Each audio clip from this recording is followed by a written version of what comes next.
Assalamualaikum warahmatullahi wabarakatuh. Perkenalkan, nama saya Dava Madia Ramadhani dari kelas Hadis IPS 1. NIM saya 232101090009.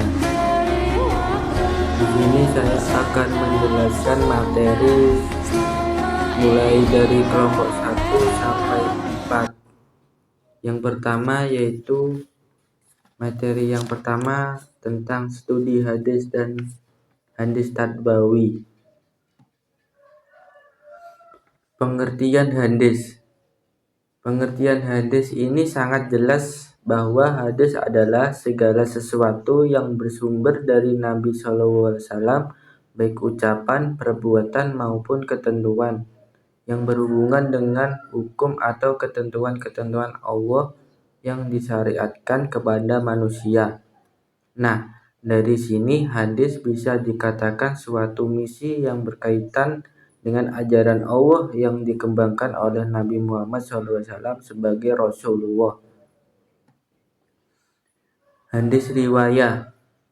Ilmu hadis riwayah adalah ilmu yang berfokus pada penyampaian perkataan dan perbuatan Nabi Muhammad SAW, serta bagaimana riwayat tersebut disampaikan, dicatat, dan dijelaskan. Ilmu ini terutama membahas tentang proses penyampaian riwayat baik secara lisan maupun tertulis.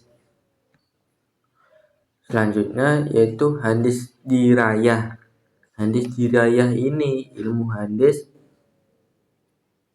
yaitu keadaan para perawi dan marwinya. Keadaan para perawi baik yang menyangkut pribadi seperti akhlak, tabiat, dan keadaan, maupun yang menyangkut bersambungan dan terputusnya sanad. Baik, yang kedua yaitu kedudukan dan fungsi hadis. Kedudukan dan fungsi hadis ini ada yang namanya kehujahan hadis, adalah keadaan hadis yang wajib dijadikan hujah atau dasar hukum yang sama dengan Al-Quran, dikarenakan adanya dalil-dalil syariah yang menunjukkannya.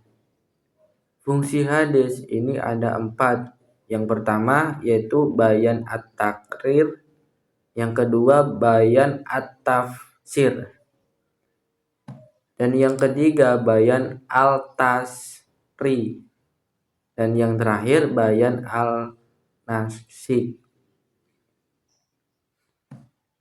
Selanjutnya yaitu ingkar sunnah.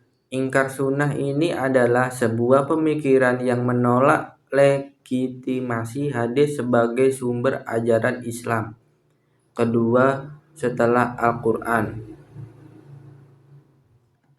Yang selanjutnya yaitu materi dari kelompok 3 terkait sejarah perkembangan hadis dan penulisannya.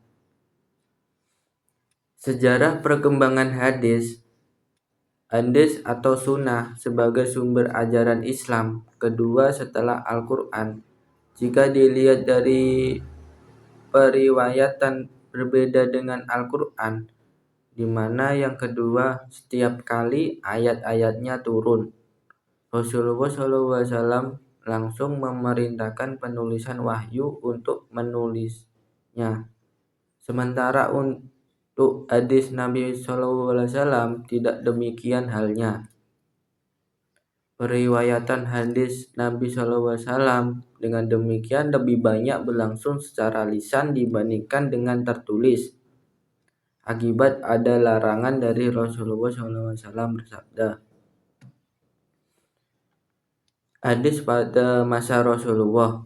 Hadis pada masa Rasulullah dikenal dengan asyar alwi wa al-takwin, yakni masa turun wahyu dan pembentukan masyarakat Islam. Keadaan ini menurut keseriusan dan kehati-hatian para sahabat sebagai pewaris pertama ajaran Islam. Wahyu yang diturunkan Allah dijelaskan Nabi melalui perkataan, perbuatan, dan takrirnya, sehingga apa yang didengar dan disaksikan oleh para sahabat merupakan pedoman bagi amaliyah dan ubadiyah mereka. Rasulullah SAW juga memerintahkan kepada para sahabatnya untuk menghafal, menyampaikan, dan menyebarluaskan hadis-hadis. Selanjutnya yaitu perkembangan penulisan hadis. Yang pertama yaitu kekhawatiran hilangnya hadis, sering meluasnya wilayah Islam dan bertambahnya jumlah umat, muncul kekhawatiran bahwa banyak hadis yang akan hilang jika hanya mengandalkan hafalan. Yang kedua yaitu upaya pembukuan Khalifah Umar bin Abdul Aziz adalah tokoh yang sangat mendorong upaya pembekuan hadis secara resmi. Beliau memerintahkan gubernur Madinah untuk mengumpulkan dan menulis hadis-hadis yang ada. Yang ketiga yaitu munculnya ilmu hadis. Sejak abad kedua Hijriyah muncul ilmu hadis yang mempelajari tentang cara mengumpulkan, mengkritis, dan menyusun hadis. Para ulama seperti Imam Bukhari, Imam Muslim, dan Imam Malik mengembangkan ilmu ini dengan sangat baik.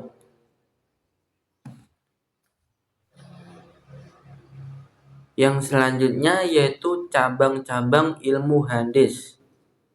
Nah, cabang-cabang ilmu hadis ini ada yang namanya ilmu rijal al-hadis.